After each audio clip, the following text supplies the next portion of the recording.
গল্পের নাম প্রেম সুধা। দ্বিতীয় পরিচ্ছেদ। লেখনীতে সায়ারা খান।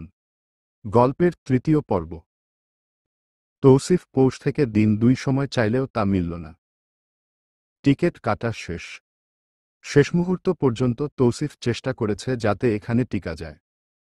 আর কিছুদিন হানিমুন কাটাতে তার বড়ই ইচ্ছে। কপালে বউ জুটেছে, এটাই বড় কথা। একে হাজার ফন্দি করেও আটকে রাখা যাচ্ছে না। উল্টো ফন্দি আটিয়ে সে তৌসিফকে আটকে নিবে। তৌসিফ নারাজ এতে। তার মন চায় বউ নিয়ে পাখি হয়ে উড়াল দিতে, প্রশস্ত আকাশের বুকে বিচরণ করতে তার তোতা পাখি নিয়ে, সারাটাক্ষণ ওই পাখিটাকে আদর যত্ন করতে। আপাতত পৌষকে নিয়ে রাত্রি বিলাস করতে বাইরে এসেছে তৌসিফ। সুন্দর রাস্তায় সুন্দর একটা জুটি। পৌষ অবশ্য সোজা হাঁটছে না, ও হাঁটছে এদিক ওদিক হয়ে। তৌসিফ হাত ছাড়া করে না। তার ডান হাতের ভাঁজে পৌষের হাত ধরা। ছোট্ট একটা পাথর দেখে পৌষ এগিয়ে গিয়ে লাথি মারল। বলল, এভাবে যদি সতীনটাকে শট মারতে পারতাম, আহা, আমার কলিজাটা জুড়িয়ে যেত। তৌসিফ মুখ ভার করে। এই মেয়ের কি খারাপ লাগে না? সতীন ডাক শিখেছে নতুন নতুন, ঠিক যেন সদ্য বুলি শেখা এক তোতা পাখি যাকে শিক্ষা দেয়া হয়েছে এই ডাক। ডাক আয়ত্ত করে এখন সে বারংবার এটাই ডেকে চলে। তার আর কোনো চাওয়া নেই, পাওয়া নেই। শুধু ডাক কেন্দ্র করেই সে তৌসিফের বুকে হুল ফুটাচ্ছে, ঠিক যেন এক ভোমরা। মনে মনে তৌসিফ উচ্চারণ করল, কালো ভোমরা। পৌষ কপাল কুঁচকে তাকাল। তৌসিফ ভরকাল। মনে হচ্ছে পৌষ শুনে নিয়েছে সবটা। তৌসিফ অবাকি হয়। ও কি না বউ ভয় পায়? এটাই কি বাকি ছিল জীবনে? পৌষ শীষ বাজাল। তৌসিফ তাকাতেই ভ্রু উঁচু করে বলল, কি ভাবছেন? তোমাকে। আমি তো কাছেই আছি। আরও কাছে চাই আমি। তা কতটা কাছে? যতটা পারা যায়। বলতে বলতে কিছুটা দূরত্ব কমায় তৌসিফ। পৌষ চট করে ওর নাকের ডগায় চুমু খেয়ে সরে গেল। তৌসিফ হেসে ফেলল। চঞ্চলা পৌষ তখন এদিক ওদিক দেখছে। তৌসিফ কাছে টেনে হাঁটা ধরে। পৌষ শান্ত হয়। তৌসিফের বাহুতে মাথাটা রেখে হাঁটতে থাকে তাল মিলিয়ে। বুক ভরে শ্বাস টানে, তারা বিদায় নিবে। এই দেশে আসবে না আর পৌষ। কখনোই না। যেই দেশে অতীত থাকে সেই দেশ ত্যাগেই সুখ। এসব দেশে অভিশাপ বয়ে আনে। ওইসব পিয়াসী শুধু ধ্বংস করতে জানে। তারা গড়া জিনিস নষ্টে বিশ্বাসী। নষ্ট করতে তারা পছন্দ করে। পৌষ এসব চায় না। সে চায় সুখে থাকতে। সে প্রেমে পড়েছে। এই তৌসিফ তালুকদারের প্রেমে পড়েছে। গভীর সেই প্রেম। সেই প্রেমের অতলের তলা নেই।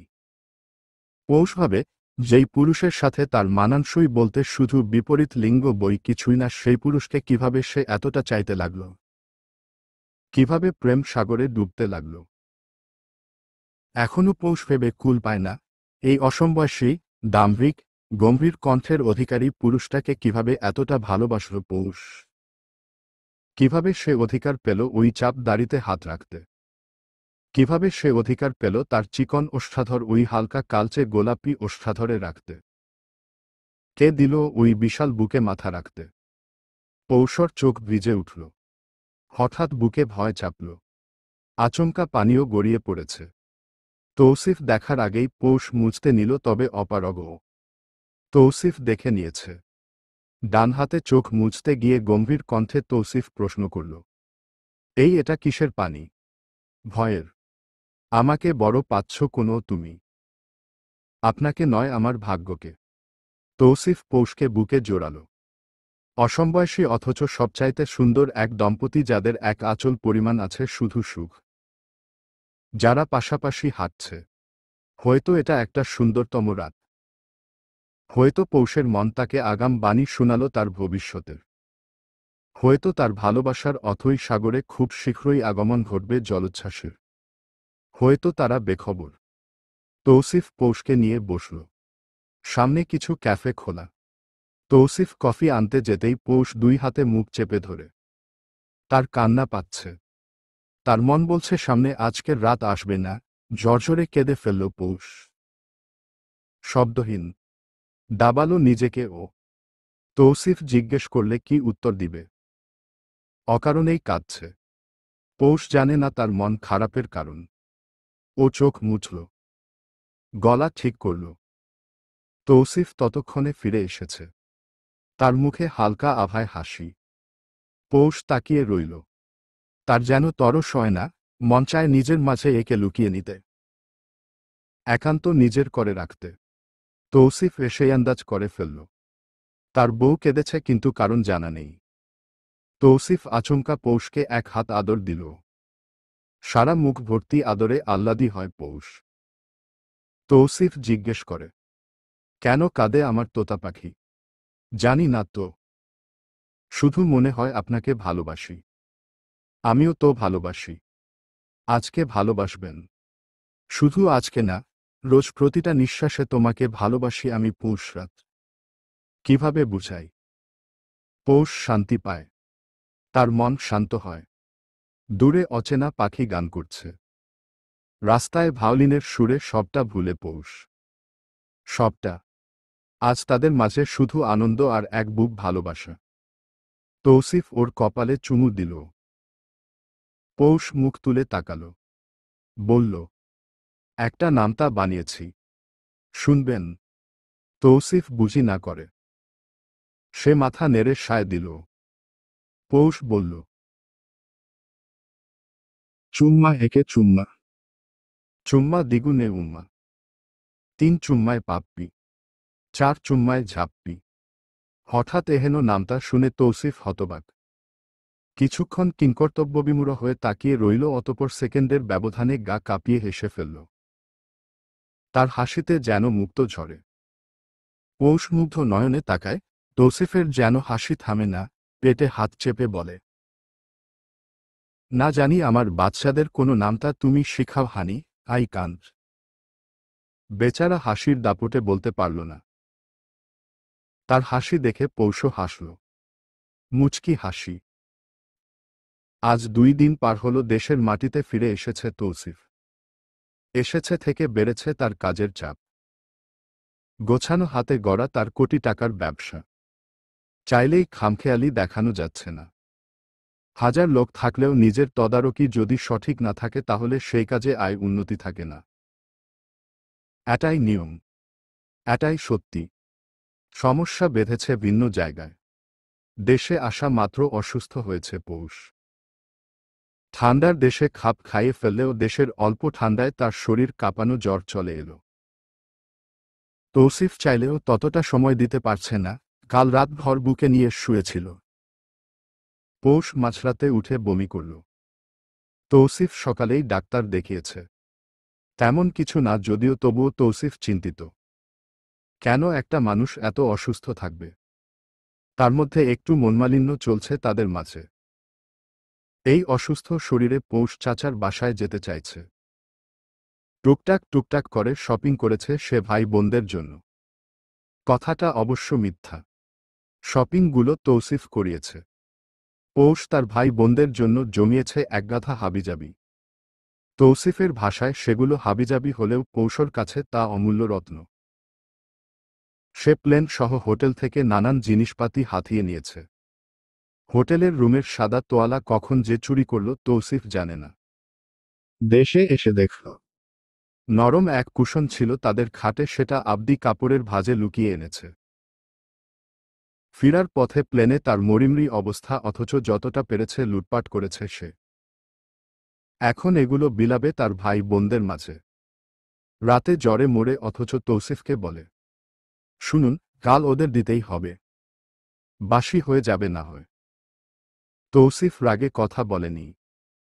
একবার তো চাইল রাগের বহিঃপ্রকাশ, সে পৌষকে বুক থেকে সরিয়ে করবে, কিন্তু জ্বরে পুরা বউ সে সরাতে পারেনি। শীতের রাতে উষ্ণ তার বউ, যাকে জড়িয়ে ধরে তৌসিফ চোখ বুজেছিল। ফোন হাতে তুলে কল করতেই তা রিসিভ হল। ধরেছে মিনু। ধরেই সালাম দিয়ে জানায় সে মিনু। তৌসিফ কপাল কুঁচকায়। কোনোভাবে যদি পৌষ জানে তার ফোন মিনুর হাতে গিয়েছে তাহলে মিনুকে কি করবে তা তো পরে দেখার বিষয়, তার আগেই সে তৌসিফকে ঝাড়বে। তৌসিফ গম্ভীর কণ্ঠে প্রশ্ন করে, পৌষরাত কোথায়? ওর ফোন তুমি ধরলে যে? মামা, ছোট ভাবি বাইরে গেল মাত্র। ফোন খাটে ছিল, কাপড় রাখতে এসে দেখলাম তাই তুলেছি। পৌষ বাইরে গিয়েছে শোনামাত্র তৌসিফের মেজাজ বিগড়াল। এই অসুস্থ শরীরে কোথায় গেল ও? তৌসিফ কত করে বুঝালো ওকে, কথা শোনে না ও। আজ তৌসিফ তাকে রাগ দেখাবে। এত আদরে রাখার পরও কেন এই অবাধ্যতা? রাগ চেপে মিনুকে জিজ্ঞেস করল, কোথায় গিয়েছে বলেছে? গাড়ি নিয়েছে সাথে। গাড়ি লাগবে কেন মামা? ছোট ভাবি তো বাড়িতেই আছে। মানে? নিচে হাঁটতে গেল মনে হয়। ঘাটের দিকে দেখেছি ছাদ থেকে। তৌসিফ ফোঁস করে দম ছাড়ল। ফোন কেটে দিল। ডান হাতটা ঘাড়ে ডলল কিছুক্ষণ। কাঁধ ব্যথা করছে তার। ইমুকে ডেকে কাজ বুঝিয়ে তৌসিফ বেরিয়ে গেল। তার মন বলছে পৌষর এখন তাকে দরকার। নিশ্চিত একা একা খারাপ লাগছিল, তাই হয়তো বাইরে বেরিয়েছে। পৌষ। নারী কণ্ঠের ডাকে পিছু ফিরে পৌষ। আভিজাত্যের ছাপে জর্জরিত একজন নারী দাঁড়িয়ে সামনে। তৌসিফের ভাবি হন সম্পর্কে। পৌষর কপাল কুঁচকে গেল, মেজাজ খারাপ হল। এত সুন্দর বিকেলে কেন এই উজবুক মহিলার চেহারা দেখতে হবে? পৌষের চোখে মুখে বিরক্তির ছাপ। মহিলাটি তা বুঝল। তৌহিদের বউ হাসল। পৌষের বড়ই আশ্চর্য লাগে। পা থেকে নাক পর্যন্ত স্বর্ণে মুড়ে আছেন উনি। বাড়ির মধ্যে কে পরে এগুলো?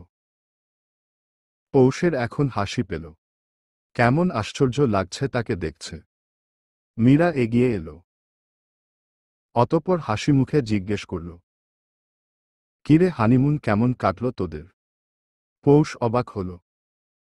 তাহলে কি সবাই জানে তারা হানিমুনে গিয়েছে? কই তৌসিফ মিয়া তো বলল না তাকে। উত্তর না পেয়ে পৌষইর বাহুতে হাত রাখে মীরা।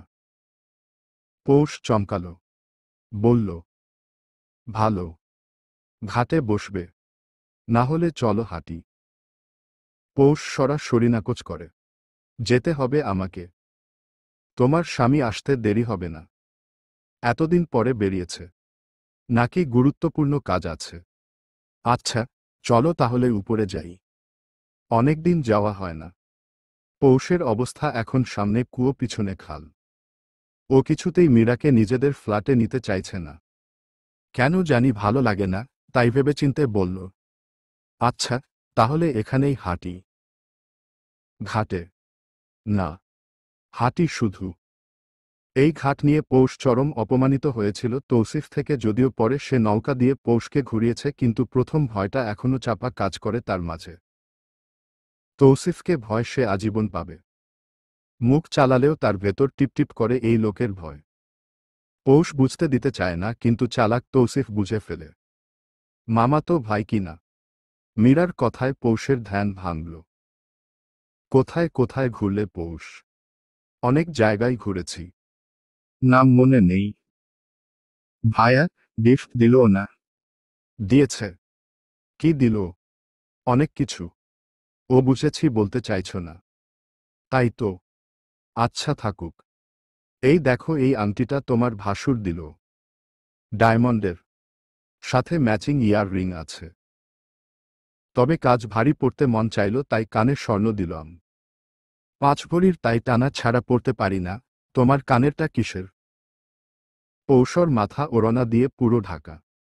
দেখার জো নেই। ও বলল, আছে ভাবি। ভাবি?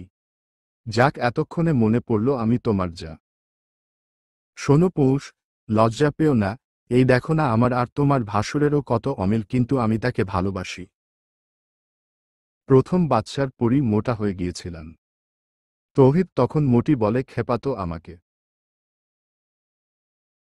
ওকে ভালোবাসি বলে কত কষ্টই না শুকালাম। আমি ছিলাম উড়ন্ত এক মেয়ে। তোমার ভাসুরকে ভালোবেসে এখন কতই না সংকুচিত হয়েছি। গত বছর হজ করেছি। এখন মাথা ঢেকে রাখি। বুঝোই তো, কালার করা চুল। কত যত্ন নিতে হয়। নিজের বিষয়ে নানান কথা মীরা বলল। পৌষ বুঝল তার থেকে বড় বাঁচালো মীরা। মাথায় দুই একটা স্ক্রুঢিলাও আছে। বিষয়টা টুসু ভাইকে জানাতে হবে। পৌষ মনে মনে ফন্দি আঁটল। তবে আশ্চর্যের বিষয় পৌষের সাথে তার ভালোই কথা হল। পৌষ নিজের পরিবার সম্পর্কে তাকে জানালো, যদিও মীরার যথেষ্ট খোঁচানিতে ও বলেছে। মাগরিবের আজান হতেই মীরা বলল, নামাজ না পড়লে তোমার ভাসুর রেগে যাবে। তুমি আমার সাথে চলো, চা খেতে খেতে আড্ডা দিই। পৌষ মুখ মুছে না করল, কিন্তু মীরা মানল না। সিঁড়ি দিয়ে উঠার সময়ে টেনে ওকে ভেতরে নিল। পৌষ এত করে না করল, কিন্তু মীরা হার মানল না। চায়ের সাথে নানান নাস্তার আয়োজন করল। এদিকে ভয়ে ভয়ে বসে আছে পৌষ। তৌসিফ জানলে মাইর না দেয় তাকে। একবার সে না করছিল যাতে তার ভাই বউদের সাথে না মিশে পৌষ বা তারা কিছু বললেও পৌষ চুপ থাকে।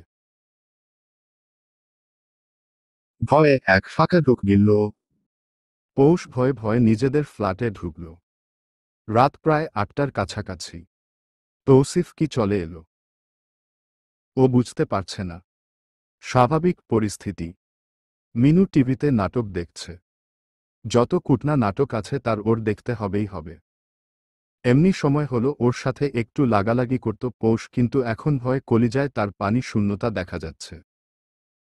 মামাতো ভাই তার কোথায়? ভিতু পা জোড়া তার পদচারণ করে এগিয়ে এলো রুমের কাছাকাছি। জাঁকজমকপূর্ণ ড্রয়িং রুম পেরিয়ে যেই না রুমে ঢুকবে অমনিই দরজায় বেল বেজে উঠল। হঠাৎ শব্দে ছিটলে যায় পৌষ। ঠান্ডার মধ্যেও যেন কপালে ঘাম ছুটছে। গতরাতে এমনিতেও তৌসিফ রেগেছিল। পৌষ বুঝে। এতটুকু তো সে তার তৌসিফকে চিনতে পেরেছে। মীরা এলো কি না কে জানে। আসলে পৌষ খতম। একেবারে শেষ। ওর বুক উঠানামা করছে। পৌষ হাঁপিয়ে উঠল যেন। ততক্ষণে নাটক ত্যাগ করে মিনু উঠেছে দরজা খুলতে। বুয়া একজন রান্নাঘরে, হয়তো রাতের খাবার রান্না হচ্ছে। এসেছে থেকে পৌষ রান্নায় হাত দিতে পারেনি। সম্ভব হয়নি। ড্রয়িং রুমের পিলার ধরেই দাঁড়িয়ে রইল পৌষ। ওর মাথায় নানান কথা চলমান। তার মধ্যে কিছু কিছু মীরার বলা কথা। কথার ফাঁকে ফাঁকে সে খুবই সূক্ষ্মভাবে তৌসিফকে নিয়ে কথা বলেছে। তাদের ৩ ভাইকে নিয়ে বিভিন্ন কথা বলেছে, যদিও কোনোটাই খারাপ কথা না। কিন্তু পৌষ এতটুকু বুঝেছে তৌসিফ গোছানো মানুষ পছন্দ করে। সেই হিসেবে তো পৌষ অগোছানো। এছাড়াও নানান তথ্য যার সাথে পৌষ নিজেকে মিলিয়ে পায় না। কাঁধে শক্ত হাতের ছোঁয়া পেতেই ওর দেহ ঝাঁকি দিয়ে উঠে। সামনে তৌসিফ দাঁড়িয়ে। পৌষর দিকে কপাল কুঁচকে তাকিয়ে আছে। পৌষ বুঝল মাত্রই তাহলে তৌসিফ ফিরেছে। কলিজায় সৃষ্ট মরুভূমিতে তখন এক পশলা বৃষ্টির আগমন। শুকরিয়া আদায় করল পৌষ। এই যাত্রায় বেঁচেছে ও। তৌসিফ পৌষের কপালে হাত রাখল। এখনো গরম। এই মেয়ের জ্বর কমেনি, অথচ ও এখানে দাঁড়িয়ে আছে। বাইরে নাকি ঘুরে এসেছে। একা একা বাইরে ঘুরঘুর করল। তৌসিফ ফিরত আরও আগেই। হঠাৎ শেষে একটা কল আসায় আবার তাকে শোরুমে যেতে হয়েছে। ঘাড়ের ব্যথা বেড়েছে। পৌষের হাত ধরে রুমে যেতেই পৌষ বলল, গ্রিজার অন করব। গোসল করবেন এখন? হ্যাঁ, কিন্তু তোমাকে করতে হবে না। ও তাহলে কে করবে? খেয়েছ কিছু? প্রশ্নের উত্তর না দিয়ে তৌসিফ জিজ্ঞেস করে। পৌষ মাথা নিচু করে বলল, খেয়েছি। আপনি এখন খাবেন? নিয়ে আসব। গোসল করে খাব। তৌসিফ রাগ প্রকাশ করছে এভাবে পৌষ তা চট করে বুঝে নিল। এত বড় এক লোক যদি বাচ্চাদের মতো গাল ফুলিয়ে অভিমান করে তখন কেমন লাগে। পৌষের হাসি পেল। হাসি চেপে বলল, বাসায় একজন এসেছিল। আমি দেখিনি, মিনু দেখেছে। আপনাদের নিচে কিসের জানি কাজ হচ্ছে তার জন্য বলল। হ্যাঁ, বাসার নিচে অফিস রুম করছি একটা। কাজের জন্য কত মানুষের আনাগোনা। আমি চাই না নিজের বাসায় তুমি লুকিয়ে থাকো। তৌসিফ বাথরুমে ঢুকল। পৌষ পা ঝুলিয়ে বসল বিছানায়, ওর মনে পড়ল কিছু মাস আগে বাসায় এক গাদা লোকের আগমন হয়েছিল। পৌষ তখন রুমে ঘাপটি মেরে বসেছিল। প্রায় 2 ঘন্টা মিটিং থাকায় পৌষ এক রুম থেকে আরেক রুমেও যেতে পারেনি। ওই দিনের পর অবশ্য বাসায় ওমনভাবে কাউকে আনেনি তৌসিফ। পৌষ অবাক না হয়ে পারল না। এই লোকটা এতটা ভালো কেন? কারণটা কি? তৌসিফ এসে বিছানায় বসতেই পৌষ নিচ থেকে ওর ঘাড়ে মলম মালিশ করতে লাগল। তৌসিফ চোখ বুজে নিল। পৌষ হা করে তাকিয়ে রইল তৌসিফের পিঠে। ফর্সা চামড়ার লোক। পৌষ হাত বাড়িয়ে পিঠ পর্যন্ত মালিশ দিল। তৌসিফ আরামে গুঙিয়ে উঠে। পৌষ পেছনে থেকে জড়িয়ে ধরে ওকে পিঠে ঠোঁট ছোঁয়। ফিসফিস করে ডাকে, টুসু ভাই, আপনি এত কেন সুন্দর? লজ্জা হওয়া দরকার আপনার। আপনার বউ থেকেও আপনি সুন্দর। আমার বউ নিয়ে খারাপ মন্তব্য করো না হানি, খারাপ হবে। ঘাটে কি করছিলে তুমি আজ? যাহ, দিল তো রোমাঞ্চকর মুহূর্তের 12টা বাজিয়ে। সরে বসে পৌষ বলল, বাতাস খেতে গিয়েছিলাম। আর আর কি? মীরা ভাবির কাছে। পৌষের চোখ দুটো বড় বড় হয়ে গেল। তৌসিফ কিভাবে জানল? ও দেখল তৌসিফ রক্তলাল চোখে তাকিয়ে আছে ওর দিকে।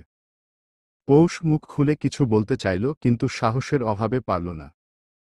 এদিকে ক্রমশ নিজের রাগ নিয়ন্ত্রণে ব্যর্থ তৌসিফ।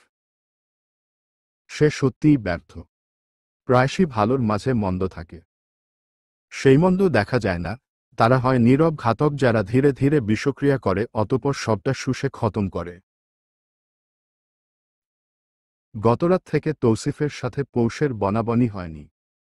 তৌসিফ রেগে বারান্দায় চলে গিয়েছিল। পৌষ ভয়ে ভয়ে আর সাহস দেখিয়ে বারান্দায় যায়নি। তৌসিফ রেগে গেলে তার আচার আচরণ বদলে যায়। পৌষের ক্ষেত্রে যথেষ্ট ধৈর্য সে দেখাচ্ছে। পৌষ বুঝে উঠতে পারে না রাগের কারণটা আসলে কি। শুধুমাত্র মীরা ভাবির সাথে কথা বলায় এতটা রাগ। তৌসিফ তাকে শুরুর দিকেই না করেছিল যাতে পৌষ এখানে কারো সাথে ততটা না মিশে, যদিও এদের ভাইদের মাঝে অনেক মিল। মাঝে একবার শুনেছিল মীরা ভাবিকে তৌফিক তালুকদার যথেষ্ট ধমকেছেন। তৌহিদ তালুকদার বউয়ের হয়ে তখন বড় ভাইয়ের মুখে জীবনে প্রথম তর্ক করেছিল, অতঃপর কিছুটা হলেও তাদের সম্পর্কের অবনতি ঘটে। মাঝে শুধু পৌষকে নিয়ে হওয়া ঝামেলায় আরেকটু নীরব ঝামেলা হয়েছিল। পৌষর মাথায় তত কিছু ঢুকে না। অপেক্ষা করতে করতে ওর চোখ লেগে আসে। তৌসিফ রাত 12টার পর রুমে ঢুকে লাইট অফ করে সোজা বিছানায় চলে যায়। বিয়ের এতগুলো মাস পর এই প্রথম পৌষকে কাছে টানে না তৌসিফ। নিজের গায়ে কম্বল নেয়ার সময় কিছুটা পৌষর উপর দিয়ে পাশ ফিরে শুয়ে পড়ে। তার শরীর তখন রাগে কাঁপছিল।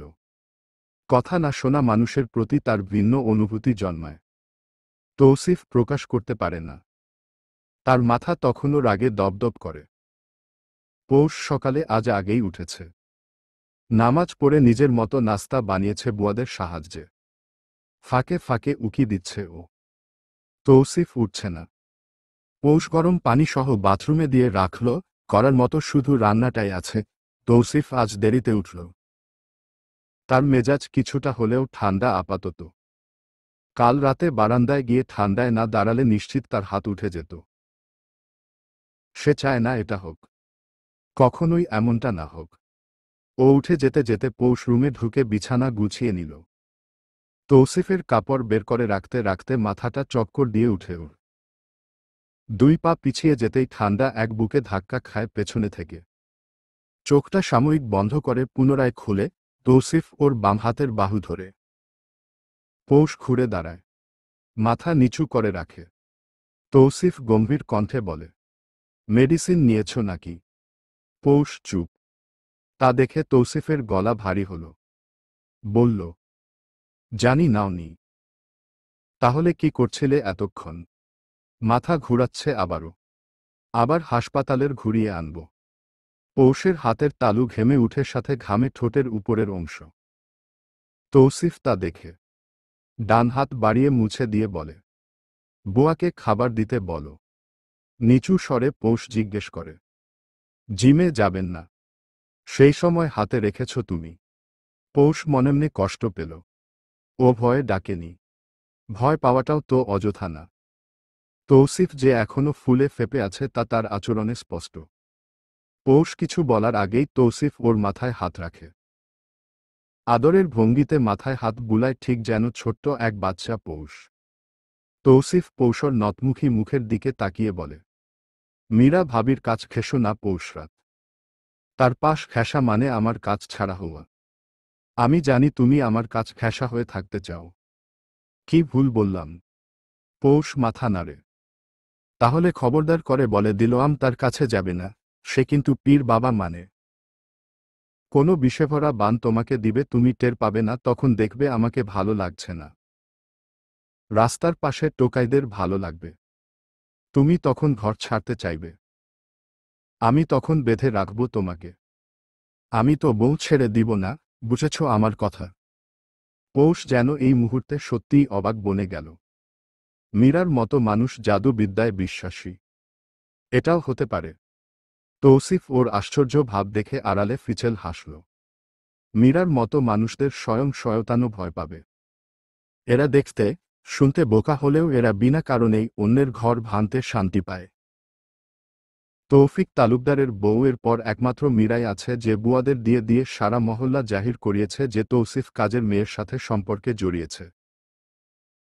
খবরাখবর সবটা সে জানে। মীরা তাকে দেখলেই 2 মাইল দূরত্ব বজায় রাখে। এই বাড়িতে পিয়াসির সাথে ছিল তার গভীর খাতির। তৌসিফ ভেবেছে, আর একবার পৌষর আশেপাশে মীরাকে দেখলে পৌষর আগে মীরার মাথা ও ঠিক করে দিবে।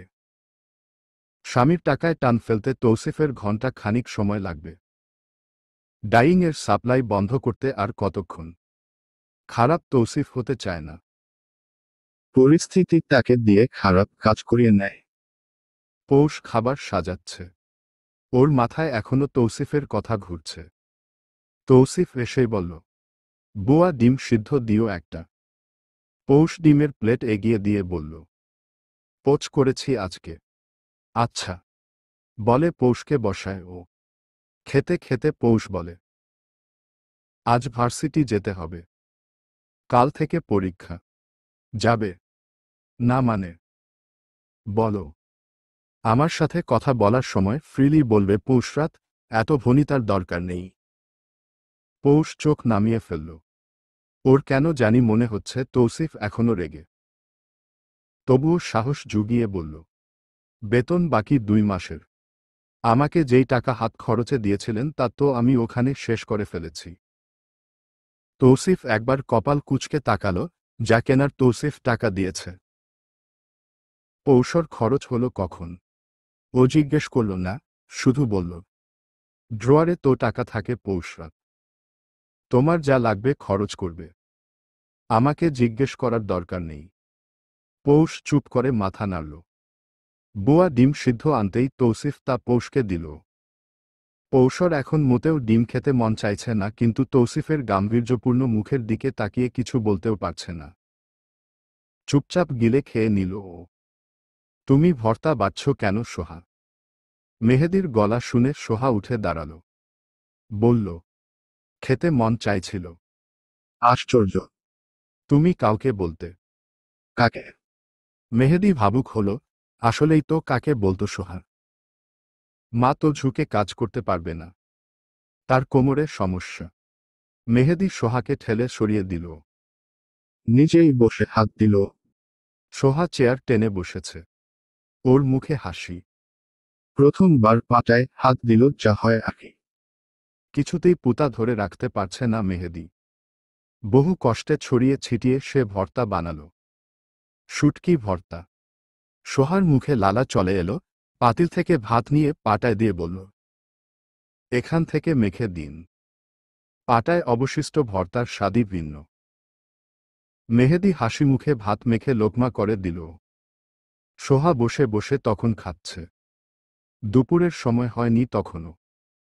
এমন সময় মেহেদির হাতে বসে বসে খাওয়ার দৃশ্যটা নেহাত সাধারণ নয়। পাশের বাড়ির এক মহিলা দেখলেন সবটা জানালা দিয়ে।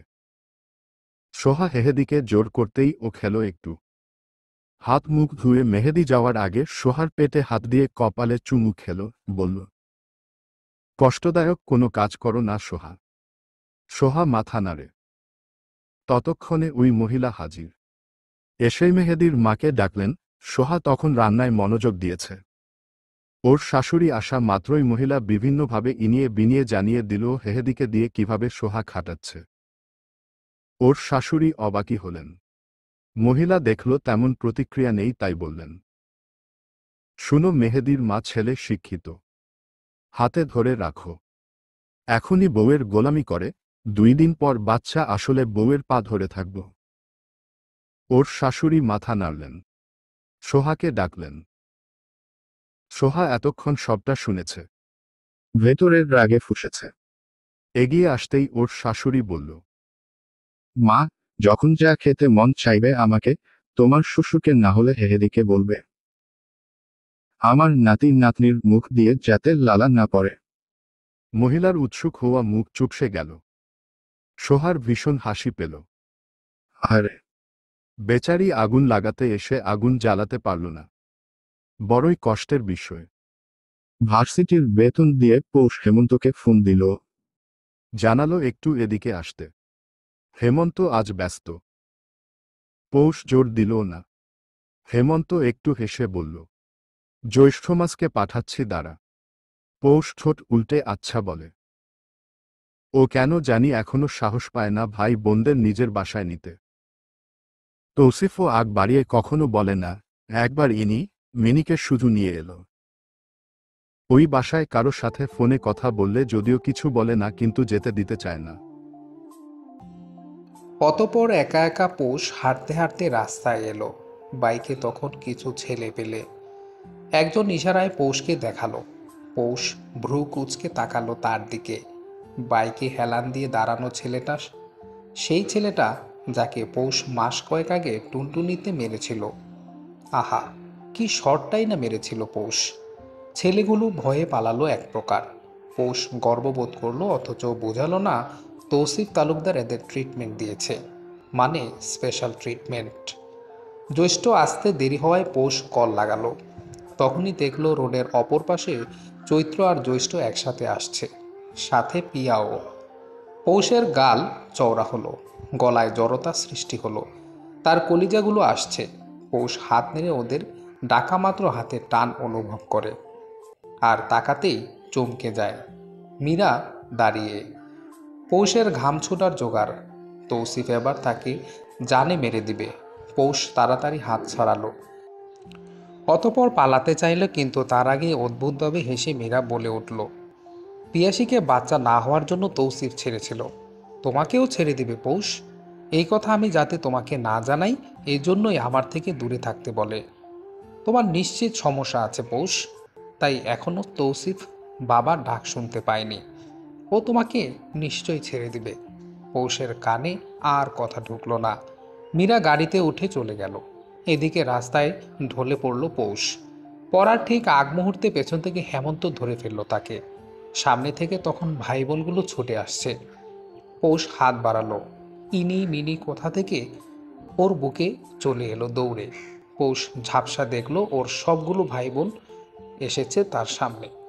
নিশ্চিত পৌষকে চমকাতে তাদের এই আগমন। অতপর ওর মুখ দিয়ে অস্পষ্টভাবে বের হয়ে এলো, তৌসিফ, তুমি তুমি এখানে? চলবে।